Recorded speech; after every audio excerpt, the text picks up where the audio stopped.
semua bisnis pasti punya klien pertama yang bersedia bayar. Ya, bikin kue mau dijual, oh enak, tapi belum tentu mau bayar kan. Nah ini sekarang kita bikin produk dan jasa yang orang bersedia bayar. Nah sesudah itu PR besarnya adalah membesarkan bisnisnya dan punya model. Ini bisnis modelnya mau kayak apa?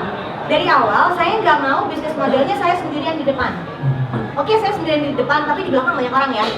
Supaya kalau ada yang berminat untuk jadi klien, manggil pembicara, saya kerjanya nggak mau sendirian. Saya mau kerjanya satu tim.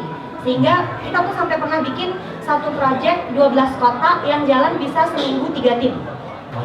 Jadi dengan cara itu yang kita kerjakan tuh nggak cuma mungkin yang terlihat cuma saya, mungkin terdengar nama perusahaannya aja, tapi sebenarnya ada 36 orang yang bekerja keras bersama-sama. Ada 36 tim, 36 orang di dalam tim ini yang kerja keras bersama-sama dan it's not a one woman show, it's a whole team show. Nah, PR berikutnya adalah bagaimana membesarkan usahanya. Dulu startnya dari nol, saya nggak pakai modal sama sekali waktu itu, minjem laptop mertua. Jadi laptop pun saya nggak punya duit buat beli, kan tadi saldo rekeningnya di bawah 200.000 ya.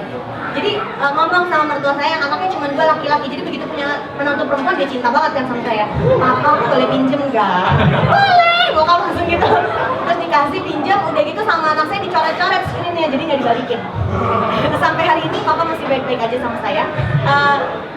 Ketika perusahaannya sudah lumayan, udah punya klien, baru kita bikin namanya persekutuan perdata. Waktu itu baru setor berapa ya, seorang 5 juta gitu, bertiga.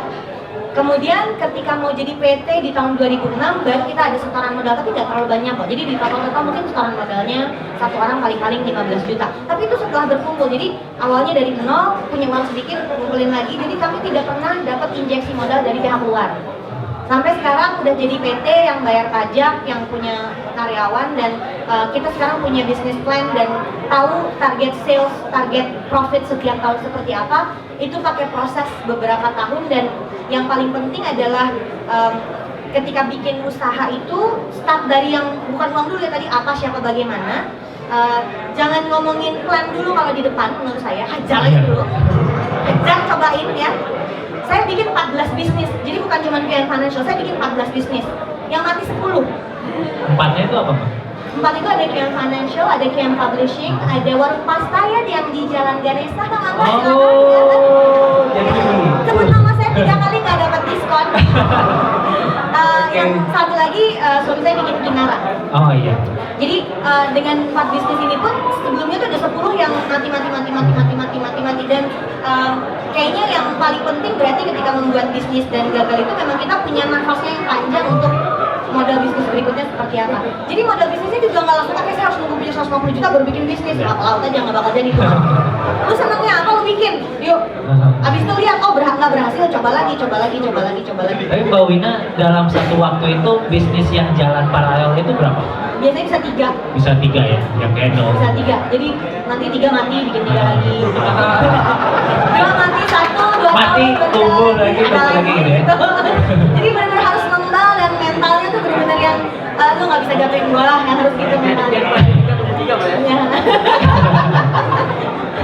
Pokoknya siap banting aja pokoknya. Itu mungkin attitude utama yang harus disiapkan. Kalau dari sisi uang, dari awal memang udah disiplin supaya bisnisnya punya profit.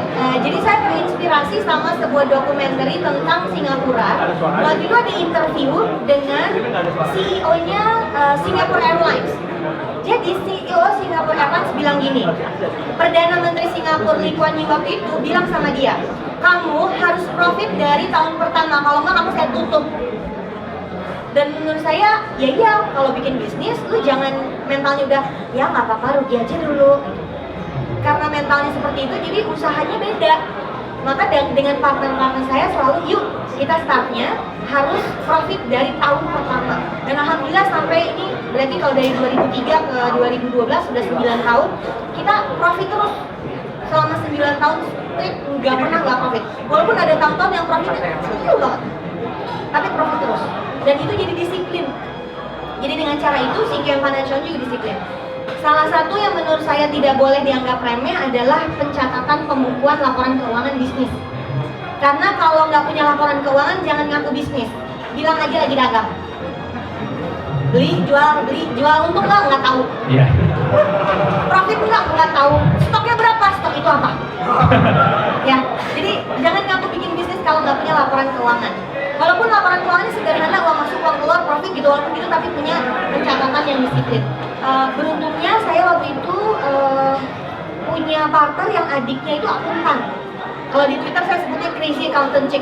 Dia rambutnya panjang, gelap rambutnya, berdiri kalau lihat dari belakang, untung punggungnya nggak bolong sih.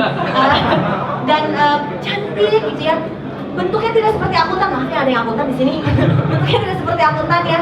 Tapi kalau bulan-bulan pelaporan pajak rambutnya udah aut-autan. Nah, jadi tahun akuntan nih gue bilang gitu. Bisa dicepol pakai kacamata, nah akuntan gue bilang gitu. Tapi hari-hari biasa tuh trendy sekali orang itu gak akan nyangka dia akuntan. Nah, dia yang disiplin dan bilang, Win di bulan ini expense yang ini udah kebanyakan. Win di bulan ini profit yang ini kurang. Win di bulan yang ini sales yang ini kenapa gak nyampe target. Dia yang secara rutin. Saya termasuk orang yang senangnya tampil di depan, bawa orang masuk, di belakang ada tim yang siapin. Jadi si akuntan ini yang menurut saya sangat bantu supaya bisnisnya jalan. Mungkin PR satu lagi adalah selain tadi harus profitable, yang kedua adalah soal cash flow. Cash flow itu penting sekali dalam sebuah bisnis. Ada yang bilang cash is king. Kalau buat saya di dalam bisnis cash is everything. Cash is everything. Saya pernah ngerasain gak punya uang buat bayar gaji pegawai. Dan itu sakit hati sekali ya rasanya, profit tapi kok gak ada duitnya. Oh ternyata ada kita bikin seminar terus si perusahaannya belum bayar, kan suka gitu ya. Ada yang infosnya belum cair udah Sering banget Bang. Freelancer Bandung itu paling sering kayak ada yang gitu. infosnya udah setahun belum cair, udah gitu orang yang ngajak lagi bikin seminar. Dan tahun lalu aja beresin dulu, bilang oh gitu itu keselip kok setahun, saya bilang gitu ya. Ada yang kayak gitu. Nah kalau seperti itu artinya cash flow management-nya nggak benar. Jadi waktu itu masa yang sangat berat itu 2009, saya masih ingat. Saya sampai minta izin sama suami saya untuk menggadaikan mobil. Jadi mobil waktu itu kita gadaikan, terus minjem uang juga sama Dondi Hananto. Jadi bikin perjanjian antara Libuina sama Dondi. Saya minjem uang dan akan dibayarkan lunas dalam sekian bulan. Beneran loh. Supaya kan malu dong kalau ditagih-tagih sama suami sendiri kan. Jadi dia bikin kalau mau nagih dia nagihnya karena akunting di kantor. Nah hal-hal kayak ini yang mungkin dianggap remeh tapi mungkin treatmentnya gini, perlakukan keuangan bisnis kita itu dengan serius seperti ini bisnis beneran. Karena ketika kita menganggap remeh keuangan bisnisnya, selama itu juga keuangan bisnis kita akan remeh aja. Jadi stop menggunakan bisnis ini sebagai ekstrakurikuler. Lu mau serius gak sih? Kayak jangan bisnis sampingan gitu. Lu mau serius gak sih? Kalau mau serius, lu seriusin deh keuangannya supaya jelas profit growth-nya itu seperti apa.